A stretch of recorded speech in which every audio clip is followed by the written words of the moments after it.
The Battle of Santiago, a tale of chaos and controversy. It was the second day of June 1962, and Santiago, Chile, was abuzz with excitement and tension. The World Cup group stage match between Chile and Italy was about to begin at the Estadio Nacional. But this was no ordinary game. The atmosphere in the city had been charged with hostility, stirred by an explosive media feud. Italian newspapers had disparaged Santiago as a backwater dump, painting a grim picture of Chile as a country mired in malnutrition, illiteracy, and poverty. These insults did not go unnoticed by the Chilean public, who were fiercely patriotic and eager to see their national team succeed. As the stadium filled to capacity, the air was thick with anticipation. The Chilean fans were on edge, fueled by radio broadcasts that had stoked the flames of resentment towards the Italian visitors. The players took to the field, the air crackling with a mix of excitement and animosity. The match began, but it was clear from the outset that this encounter would be anything but a showcase of the beautiful game. Barely a minute had passed when Italian midfielder Giorgio Farini made a rough tackle on Chilean player Honorino Landa. Known for his hard-nosed style, Farini's foul set a combative tone for the match. Referee Ken Aston, an experienced English official, was faced with an early decision. The situation escalated quickly.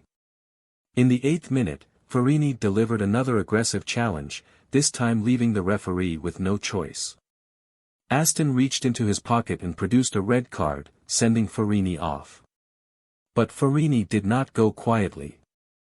In a move that stunned onlookers, he refused to leave the field, arguing passionately with Aston and ignoring orders to exit. The tension in the stadium rose as the Italian player stood defiantly, inciting the ire of the Chilean crowd. Boos and jeers filled the air, objects began to rain down from the stands, and the situation teetered on the brink of chaos. Aston, recognizing the volatility of the situation, signaled for police intervention. It took several officers to physically remove Farini from the pitch, a scene unprecedented in World Cup history. The crowd's reaction was a mix of anger and triumph. They jeered the departing Italian, their emotions stoked by the earlier insults from the Italian press. The atmosphere grew more hostile, and the match descended into chaos. Chilean forward Lionel Sanchez, known more for his goal-scoring abilities than for violence, delivered a vicious punch to Italian player Umberto Maschio, breaking his nose. Incredibly, Sanchez escaped punishment, perhaps due to the pandemonium enveloping the game or a reluctance by officials to further inflame the crowd. Emboldened by the lack of consequences for Sanchez, the violence continued. Italian defender Mario David retaliated with a high kick aimed at Sanchez, earning him a red card and reducing Italy to 9 players. The Italians, feeling persecuted and outnumbered, struggled to maintain composure as the match devolved into a series of violent skirmishes. As the game continued, the need for police intervention became more frequent. Officers had to step onto the field multiple times to separate players, a stark indication of the loss of control. The match, intended to be a celebration of international football, had become a battleground. Despite the chaos, moments of football broke through the violence. In the 73rd minute, amidst the turmoil, Chile's Jamie Ramirez scored a goal, sending the crowd into raptures. The Chilean players, driven by their supporters' fervor and the charged atmosphere, pushed forward relentlessly. Jorge Toro added another goal in the 87th minute, sealing a 2-0 victory for the host nation. But the result was overshadowed by the brutal nature of the match. The aftermath of the Battle of Santiago was chaotic. The Italian team left the field feeling unjustly treated and victimized, their grievances echoed by international observers. The global reaction was one of shock and disbelief.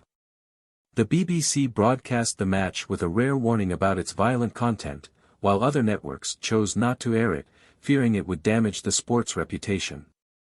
The match had far-reaching consequences, prompting serious reflection on the state of football officiating and the need for better control measures.